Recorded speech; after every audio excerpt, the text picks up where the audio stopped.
Hey guys, this is Rob back with another reaction video. Today I'm going to be reacting to The Doors. Now, before I get into that, I want to remind you to go check out the rest of my YouTube channel. I have a interview show called Casey Music Talk.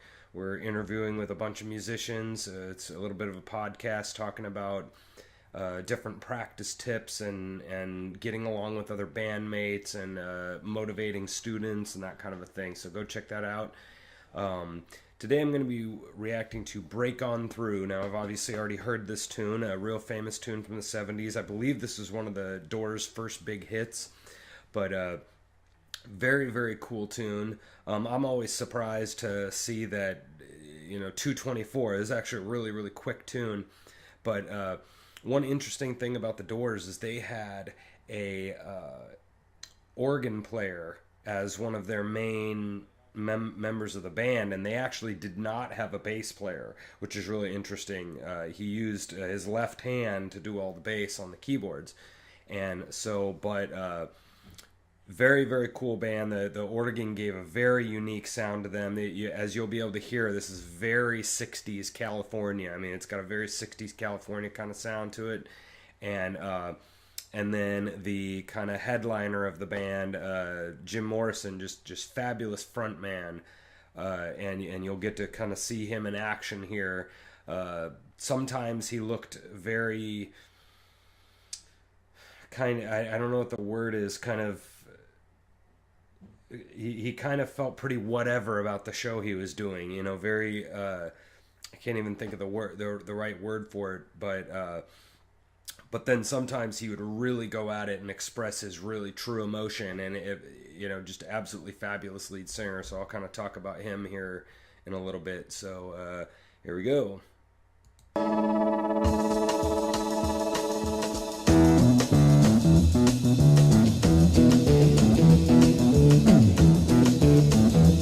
You know the day destroys the night, night divides the day.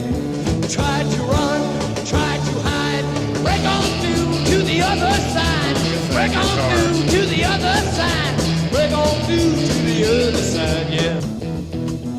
We chased our pleasures here, dug our treasures there. But can you still recall the time we cried? Break on through to the other side. Break on through to the other side. One thing I love about Jim Morrison's vocals is that it's got this real raspiness to it. Sometimes he'll come down and sing kind of ballad style, and it'll be very nice tone, but he really can push it up there and get a really raspy style. And that's one thing that kind of killed me about thinking about rock and roll is for college, we were trained on how to play music beautifully. And the thing that is hilarious to me about this 50s and 60s, 70s kind of rock music is it was a reaction to that. It was, two middle fingers to all their parents and the government and the church and oh, excuse me, guys. But it was a big middle finger, and so a lot of the music isn't about, because I could sit here and kind of nitpick a note here and there, or nitpick it wasn't in pitch enough, or and that always kind of cracks me up with rock music. Oh, geez, that was a good one. But that always cracks me up about his vocals and how much passion he can put into it. And rock music obviously was never about playing it perfectly enough. It was about kind of your attitude, and he's the king of this. You can hear that.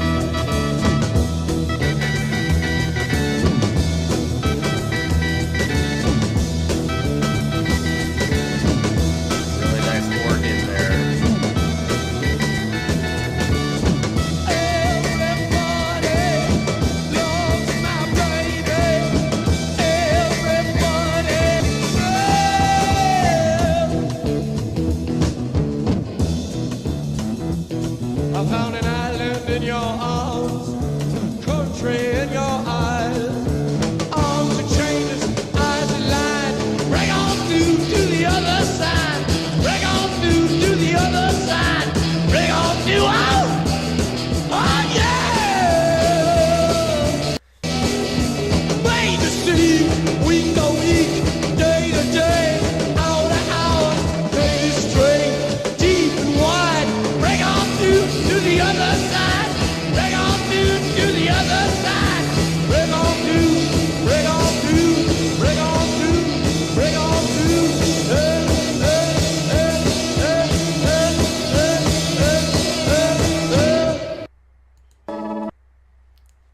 Yeah, really, really awesome tune. Very 60s sounding. You can hear it. Jim Morrison was quite a character. You know, he died too young. He was one of those many people that had died at 27 years old. If I'm not mistaken, Jim Morrison, Janis Joplin, Jimi Hendrix, Kurt Cobain. There's been a handful of these people that have died at 27 years old, and I heard something really interesting the other day about that.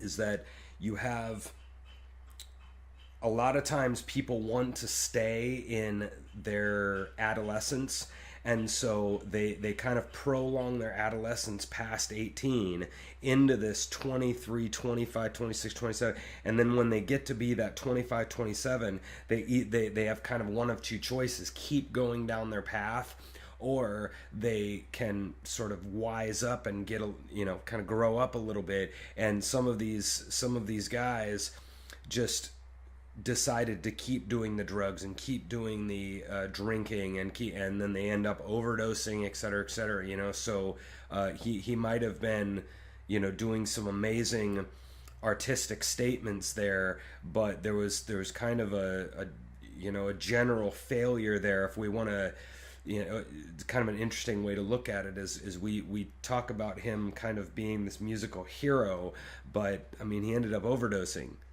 so musically maybe a hero, got kind of grabbing some sort of abstraction out of the sky that all of us could emulate musically. But is there a tricky line there of, if you're able to go again, break on through the doors a little bit and go through to the other side, is that a place where if you go you can't come back?